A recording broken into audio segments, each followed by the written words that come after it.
सुनकर सब लोग सोच से व्याकुल हो गए, जैसे पहली वर्षा के जल के संयोग से मछलियां व्याकुल होती हैं। देवताओं ने पहले कुलगुरु वशिष्ठ जी की प्रेम विह्वल दशा देखी, फिर विदेह जी के विशेष स्नेह को देखा और तब श्री राम भक्ति से ओतप्रोत भरत जी को देखा। इन सब को देखकर स्वार्थी देवता घबराकर हृदय में हार मानकर निराश हो गए। उन्होंने हर किसी को श्री राम प्रेम में सराबोर देखा। इससे देवता इतने सोच के वश हो गए कि जिसका कोई हिसाब नहीं।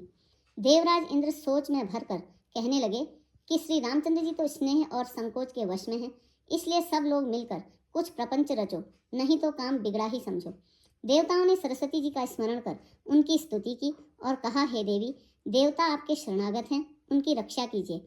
अपनी माया रचकर भरत जी की बुद्धि को फेर दीजिए और छल की छाया कर देवताओं के कुल का पालन कीजिए, रक्षण कीजिए। देवताओं की विनती सुनकर और देवताओं को स्वार्थ के वश होने से मूर्ख जानकर बुद्धिमती सरस्वती जी बोली, मुझसे कह रहे हो कि भरत जी की मति पलट दो? 1000 नेत्रों से भी तुमको सुमेरु नहीं सूझ पड़ता? ब्रह्मा, विष्णु और महेश की माया बड़ी प्रबल है, किंतु वह भी भरत जी की बुद्धि की ओर ताक नहीं सकती। उस बुद्धि को तुम मुझसे कह रहे हो कि भुलावे में डाल दो? अरे, चांदनी कहीं प्रचंड किरण वाले सूर्य को चुरा सकती है? भरत जी के हृदय में श्री सीताराम जी का निवास है, जहाँ सूर्य का प्रकाश है वहाँ कहीं अंधेरा रह सकता है? ऐसा कहकर सरस्वती जी ब्रह्मलोक को चली गईं। देवता ऐसे व्याकुल हुए जैसे रात्रि में चकवा व्याकुल होता है। मलिन मन वाले स्वार्थी देवताओं ने बुरी सलाह करके षड्यंत्र रचा, प्रबल मायाजाल रचकर भय, भ्रम, अप्रीति और उच्चाटन फैला दिया। कुचाल करके देवराज इंद्र सोचने लगे कि काम का बनना बिगड़ना सब भरत जी के हाथ में है। इधर राजा जनक जी मुनि वशिष्ठ आदि के साथ श्री रघुनाथ जी के पास गए। सूर्य कुल के दीपक श्री रामचंद्र जी ने उन सब का सम्मान किया।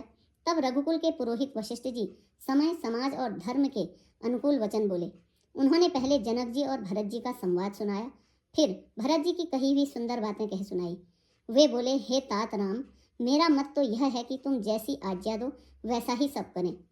यह सुनकर दोनों हाथ जोड़कर श्री रघुनाथ जी सत्य, सरल और कोमल वाणी से बोले, आप और मिथिलेश्वर जनक जी के विद्यमान रहते मेरा कुछ कहना सब प्रकार से भद्दा और अनुचित है।